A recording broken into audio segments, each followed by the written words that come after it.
response, right? How should I respond? And obviously, that question is always answered by who you look to, whether you battle through or just to, is who you look to. And oftentimes, as we look to Jesus, we see what we have, right? And it gives us the strength to battle through versus many times people adjust to because they look at what they don't have. And so they're like, well, I don't have this, I don't have that, so they adjust to what that means. I don't have husband, I don't have finances, and so I'm just going to make, the other way around. I'm just going to adjust what hear what he says, right? So now I look to Elijah because my husband was a faithful servant and he knew. So she looked to Elijah, which is like to say something to what do we have? And she did right. My husband served you was dead, and you know he feared the Lord, and he served you and he loved God. And so she looked to relationship to right.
Good morning, RTM family, RTM Nation. How are you all doing? Those that are online, as well as we have our live staff here today.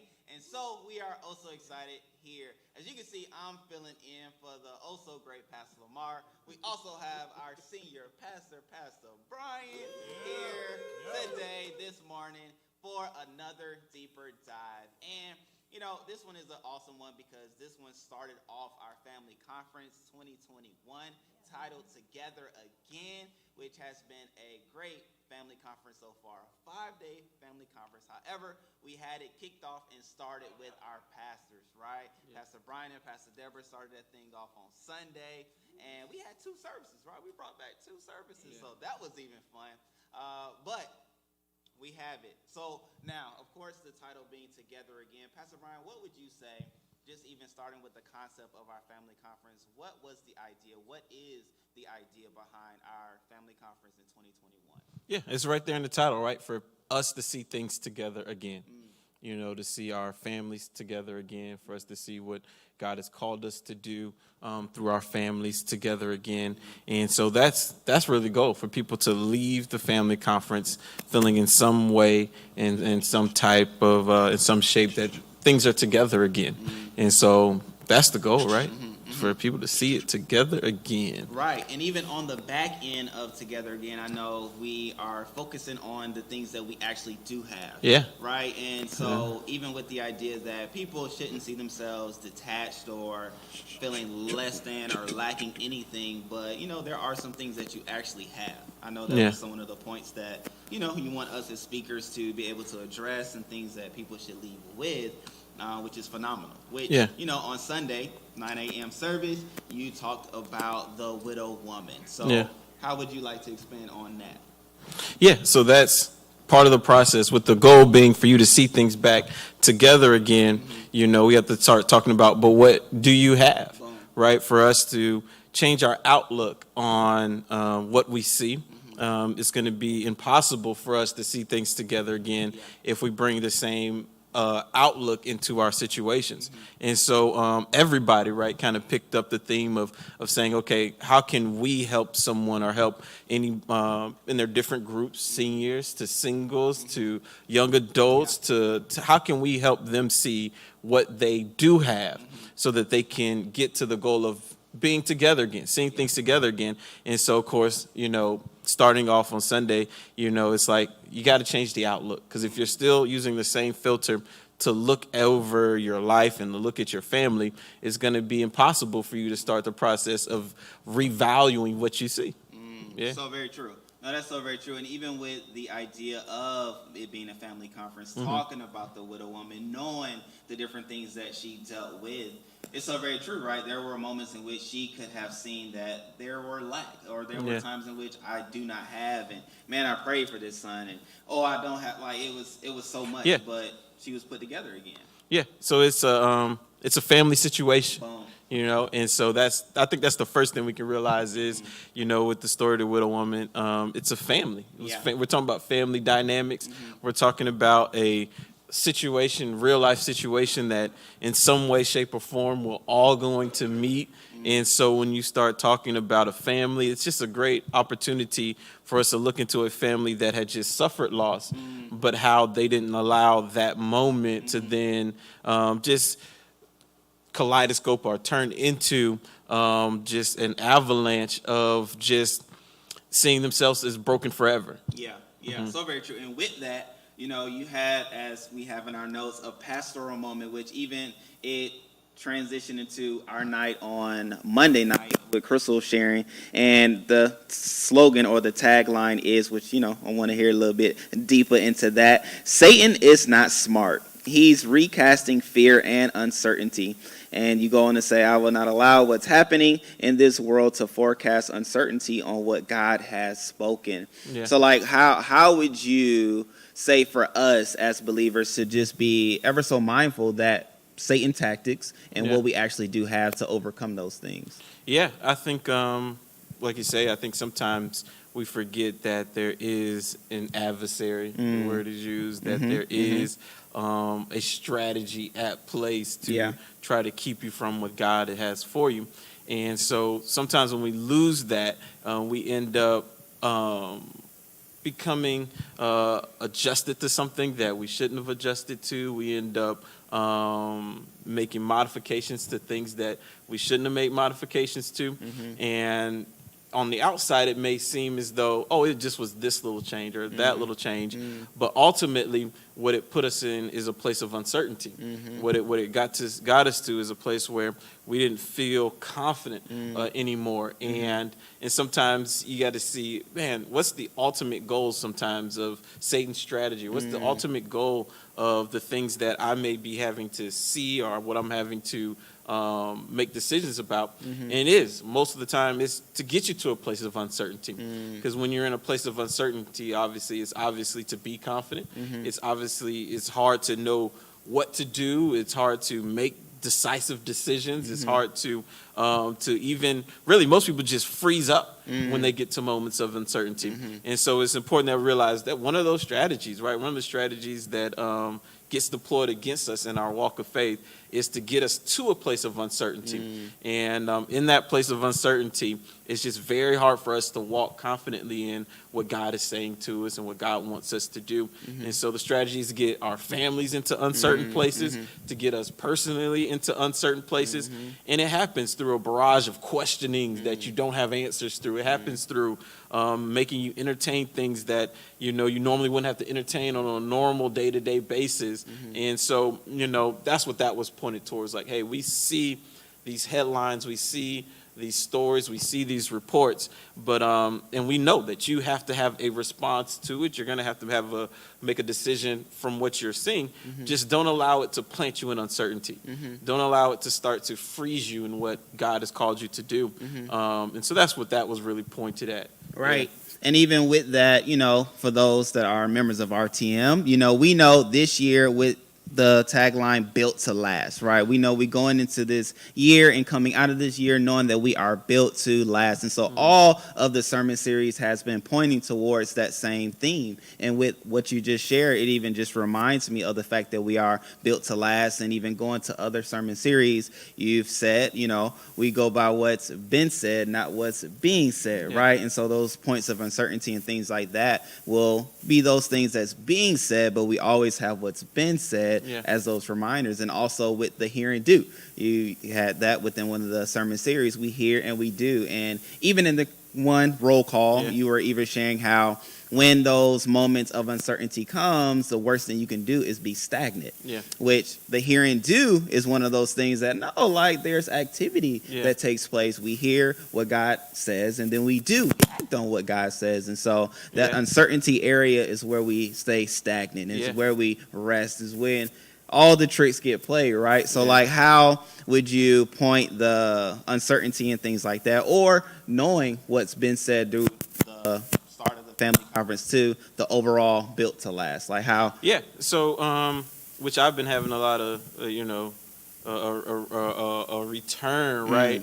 Of I'm like, okay, God, we've kind of covered some things, but I see how these things are, now need to be in application form. And so on even the good news alerts, right?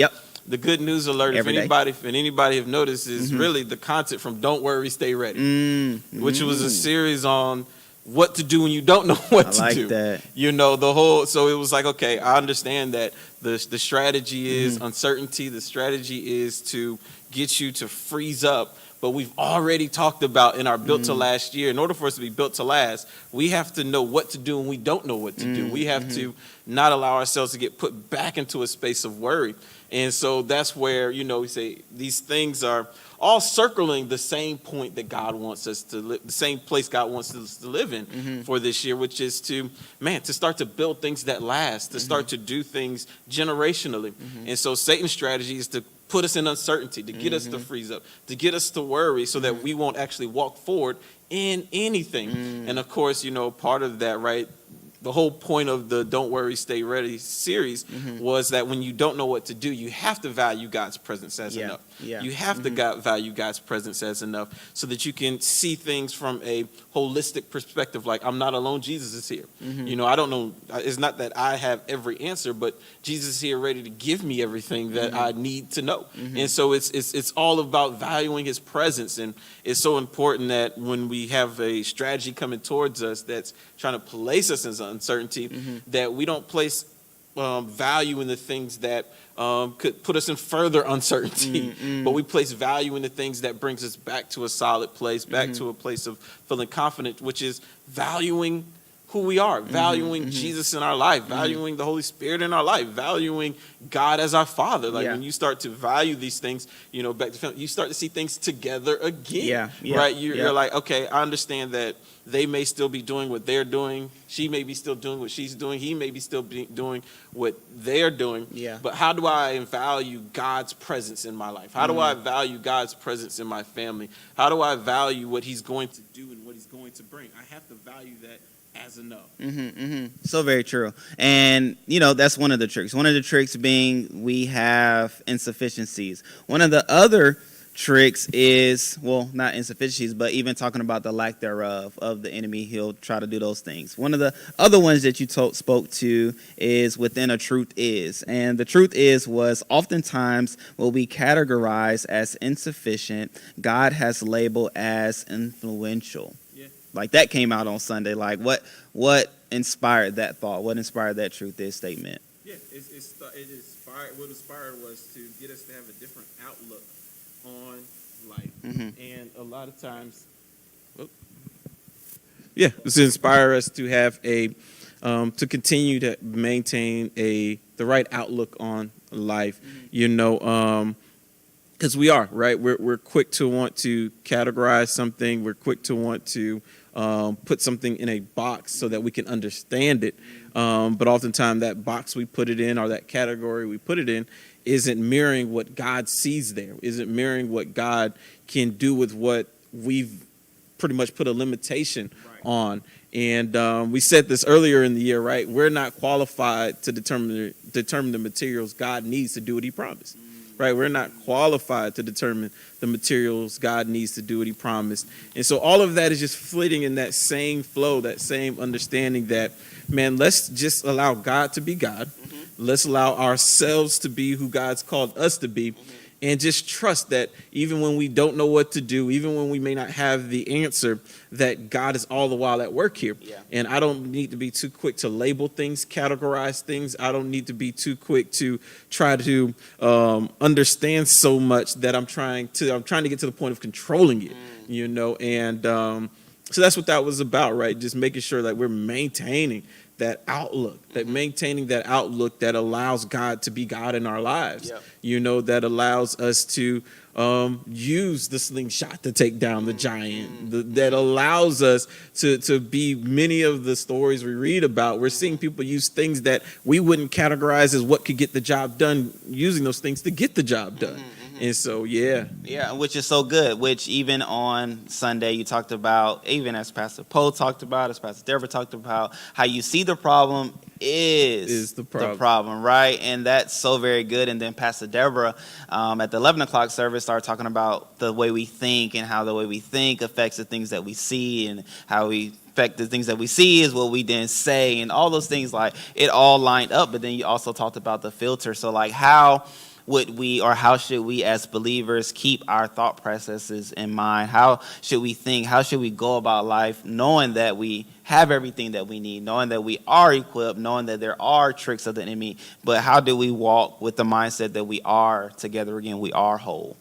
Yeah, I mean, I believe that there's some truths that we just are asked to live by, that, you know, it's not that it's complicated to understand them, but we have to just value why we do it. You know, everyone lives and breathes by Romans 8:28, right? You know, understanding God's ability to take what we have and make sure it gets to what he promised.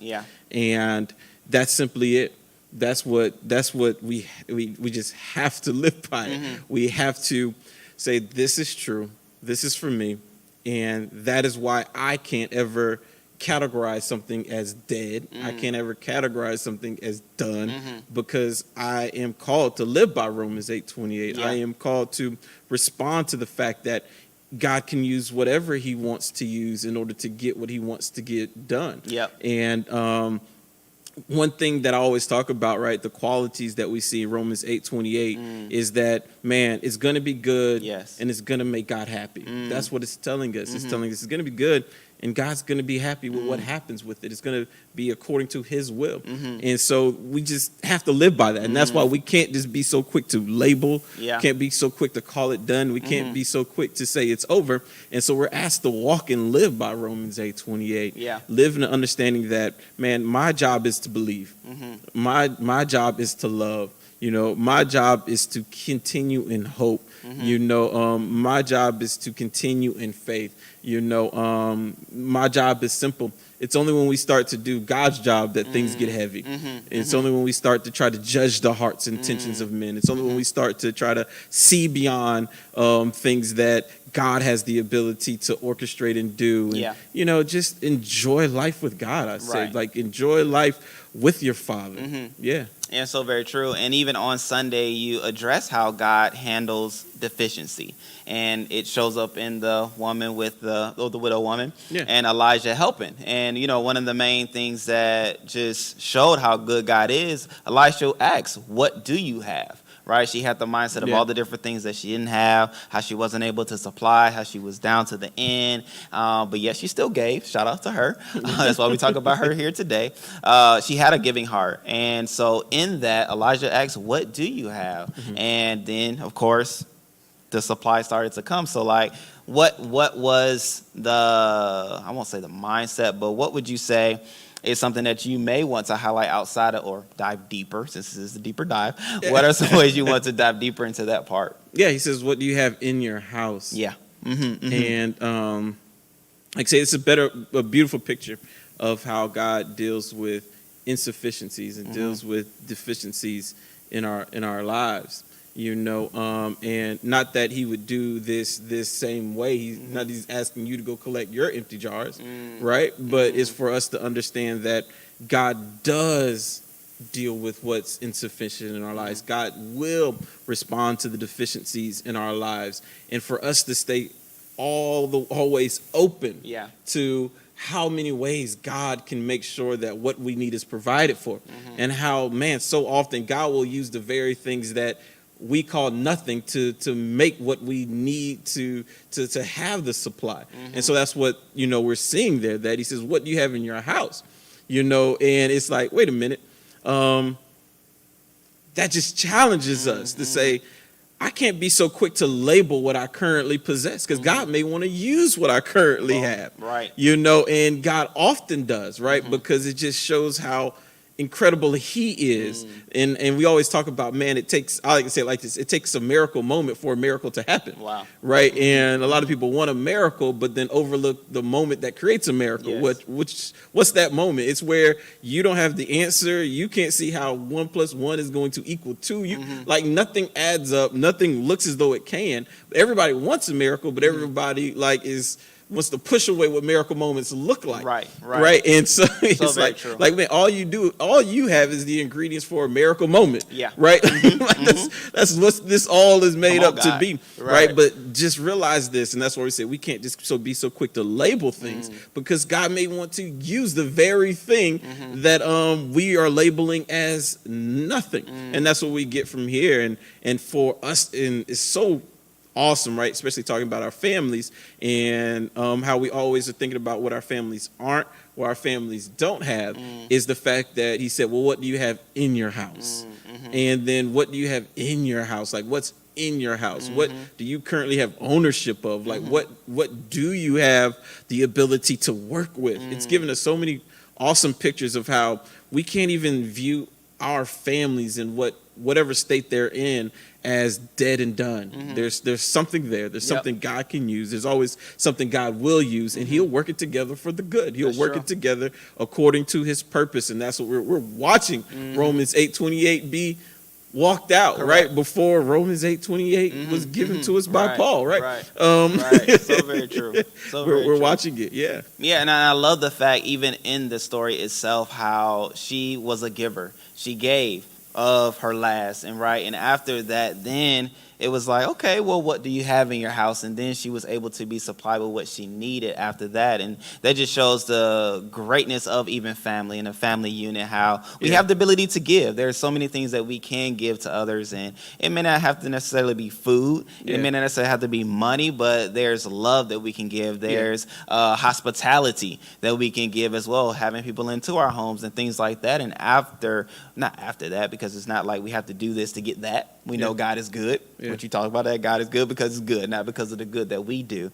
However, there are things and times in which we can be good to others, and out of our good to others, there's times in which God will show Which his brings goodness. up a great point, right? A great point from last night that my sister, Crystal Poe Jones, was talking about. She said, some of y'all, you're going to one person saying, I need $100, instead of going to like 10 people and just saying, you got $1. Hello. And that's what we're watching, right? Yes. What's so important, before her need was met, she did go to her community.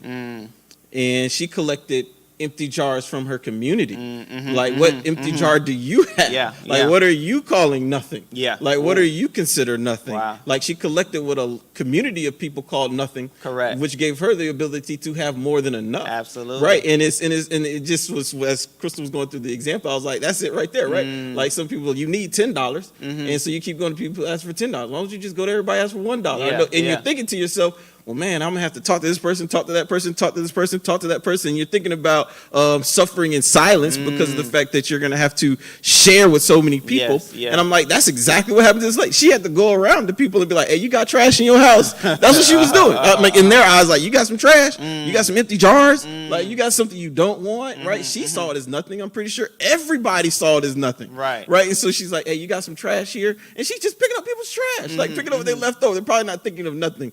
And the very thing, right? That was the very Yep. thing. But my point is, and the point of what Chris was saying, it was a community. Yes. She wouldn't have reached overflow if she didn't reach out to her community, is what I'm saying. Like, if she didn't involve the community around her, she would have never got to more than enough. She would have only had the jars that were currently in her house filled, which probably wouldn't have met the need and her future need, right? Yep. She needed community. She Yes. needed people. She couldn't be unashamed. She Yep. couldn't be everybody. She probably like, everybody already know what happened. Everybody already know what's up. And I'm about to lose my sons. I already lost my, like, I don't care what none of y'all think to the Correct. point of Crystal. Like, I don't care what y'all got to say about me. You got some trash here. You got some empty jars here.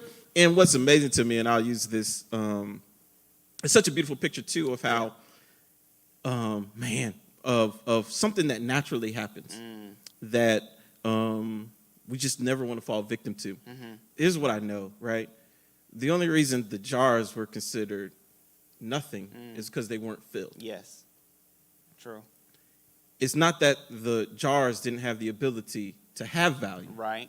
They just weren't filled, right? When they bought them, I'm pretty sure they had something in them, and they were considered to be valuable.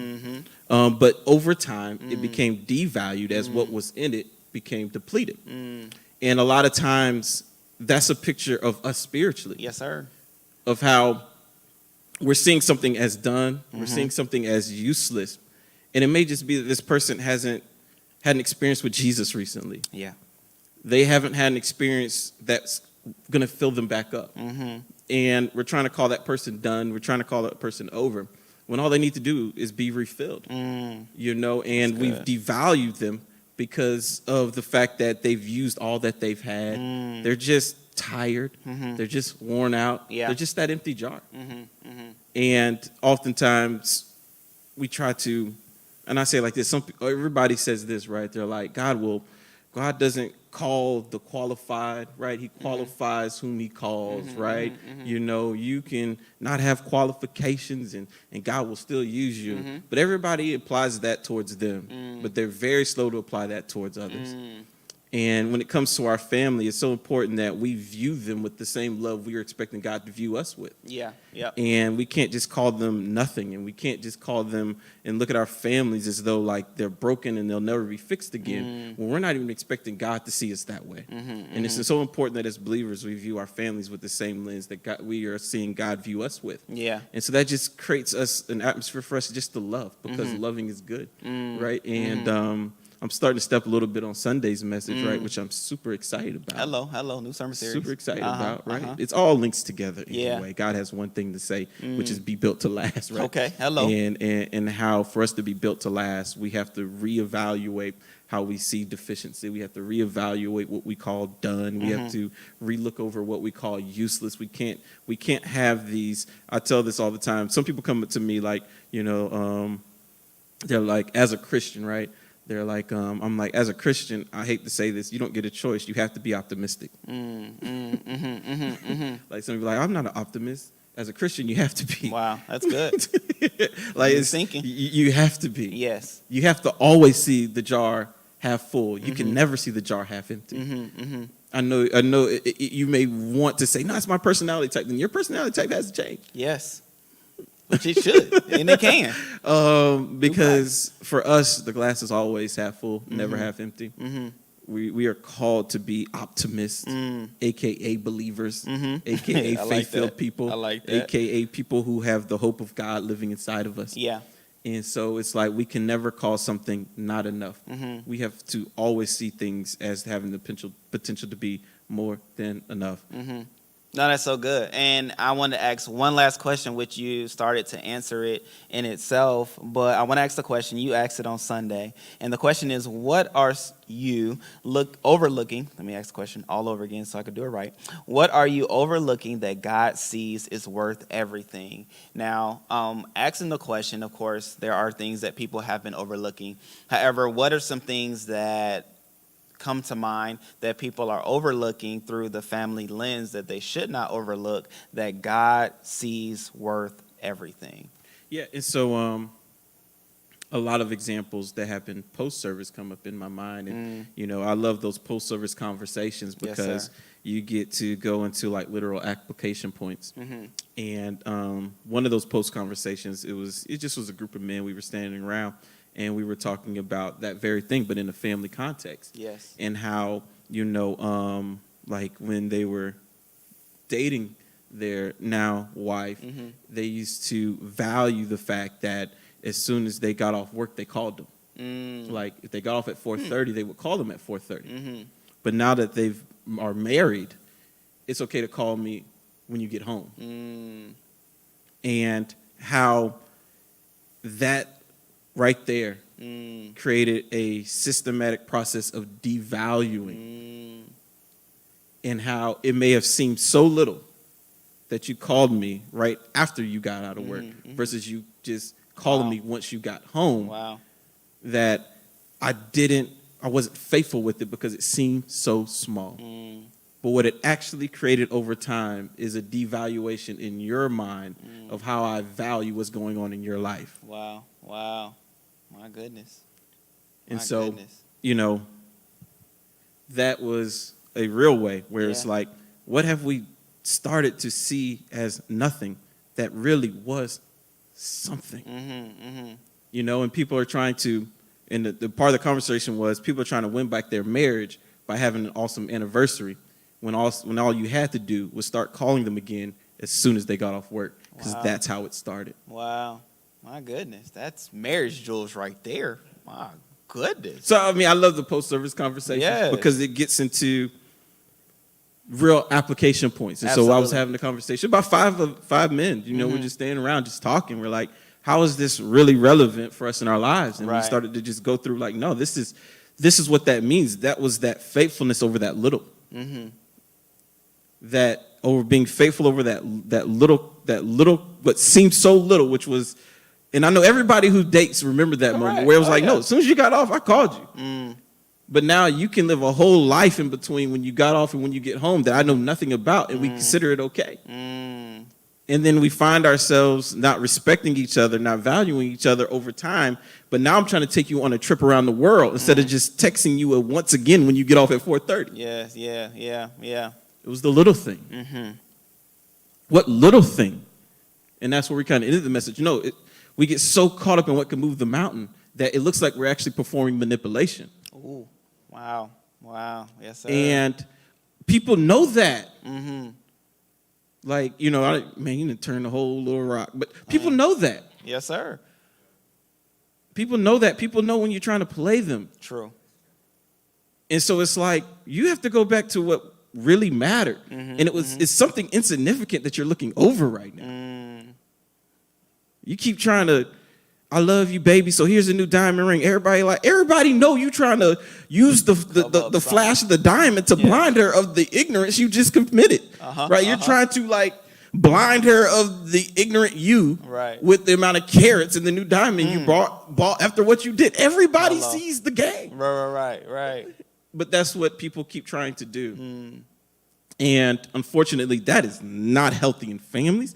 That's not healthy in relationships. Right. And I believe that's why God wanted to say, no, but what do you have? What little thing that doesn't cost you nothing that you stop doing? Right? You keep trying to win your family back by buying a whole new house. Right. They married you when you was broke. It wasn't the house that ever made them love you to begin with. True. It was the fact that you showed up to things they cared about. Yeah. Which may cause people to say, I remember the good old days. It's not, you have to remember the good old days. Let's continue those days. Yeah. Just reshifting that. Which is part of, when you ask a question like, how does this all fold into our Built to Last Year? I hope people understand. I don't always say it because then I'll preach even longer. Okay. Right? Is the fact that, what are we saying when we say that whole message was taught in 3 principles? Reflect. Yes. First part. Go back, reflect. Once you reflect, and God shows you what you need to attend to, boom, protect it. That's it. That whole message was in 3 pieces: reflect, attend, protect. Yeah. What do you have in your house? Go back, look again, reflect. Yeah. Attend. What I need you to do is I need you to take Go to everybody's house, grab empty jars. I need you to go to your house, take your jars. I need you to get your sons, close the door, take the oil you have, start pouring. After she reflected, she got instructions of what to attend to. After she attended to it, what God wanted to protect with her family was protected. It was reflected to protect. We've been doing that, But you know, I know if I would have went there, like y'all would have been like, "Is he still talking?" But it's in every message, right? Yeah. It's in reflect, attend, protect. Reflect, attend, protect. That's exactly what she did. Reflect, attend, protect. That's how it even started, right? Which I'm gonna go here. Jesus Christ, right? See how long it goes even when you start. It's right? fine. It's but in there. the content's there. Y'all can log off, get back on later. It's all right with Brian, Pastor Brian. It's cool, you True. know. But that's the first thing that started this process was a reflection. Start the process, right? And I always say it like this, right? One thing that we're always thinking about, especially with mature believers, right? When we get to moments, there's two questions we always ask ourselves. Am I supposed to battle through what happened to me or adjust to what happened to me? That's what happens, right? When we meet adverse situations or we meet conflict or we meet a transition point, we know what the promises of God are. Most mature believers, they know what the promises of God are. They know what God says about things, but they have to answer a question like, God, are you asking me to adjust to what just happened or battle through what happens? My response is, first of all, you're not qualified to answer the question. All right. What decides what you do next is who you look to next. Like whether you battle through or adjust to depends on who you look to. True. Many people look to themselves and end up adjusting to. But if you look to God, if you look to what he's promised you, you'll see the battle through. And that's exactly where she was, right? That's what started the whole thing. I'll read verse 1, right? One day the widow of a member of a group of prophets came to Elijah and cried out, my husband who served you is dead, and you know how he feared the Lord. She reflected. She went to Elijah because she knew Elijah knew her husband. And she reminded him, no, like, look, he served you and he loved God. And she reflected on what she knew she had a right to. She reflected on the fact that, no, it's not that I have nothing. She reflected on the fact that she looked to Elijah because she knew Elijah knew her husband. Right. She knew Elijah knew who he loved God. She reflected on the fact that I have something. I'm saying I've been faithful. My husband was faithful. Yeah, he made some bad decisions, but that don't mean we deserve what's happening next.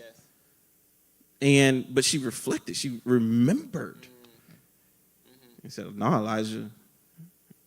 My husband served you, and he loved God.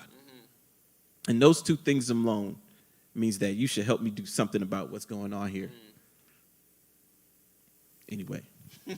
Just like that, help came. Help came. God did what he did, and she had enough, and more than enough, right? So that's also great, right? Yeah. And so that's why we do the deeper dives. We do the deeper dives just to further say and to expound upon what's been said, and that's on Sundays. That's now with the family conferences going on. And so as Pastor Brian said and talked about how he does those after service like conversations, this is what you can do as well within the comments, within the chat. Have conversations, talk. We're the ones leading the conversations, but you too can have conversations amongst those that you fellowship with, but even in the comment section with those that are streaming as you are streaming, right? Have those conversations, talk to those people, let them know the various things in which the word has produced in your life and the way in which you are living the word out currently, right? Because that's what it's all about. As Pastor Mara would say in the conclusion of our deeper dives, the messages itself only have the necessary power impact when you act it out in your everyday life, right? It's one thing just to come in to receive, but it's more impactful when you hear and you do what has been said. So with that being said, I appreciate you all for allowing me to fill in for Pastor Lamar. I'm so very thankful for the family conference that we have going on right now and will continue to have going on even tonight. We have some dynamic speakers that will will be presenting on tonight, and then also tomorrow to finish things off. So if I don't see you in the chat, if I don't see you physically, I should see you in the chat. And until next time, we love you and we thank you. And I forgot how he concludes, but I'm going to say we love you. It's a good day to have a good day. It's a good day to have a good day. And if you ever need good news, go to Pastor Brian's Facebook. He does it every day. Mr. Good News himself. Go check it out, okay? You'll be blessed. You have a good day. Peace.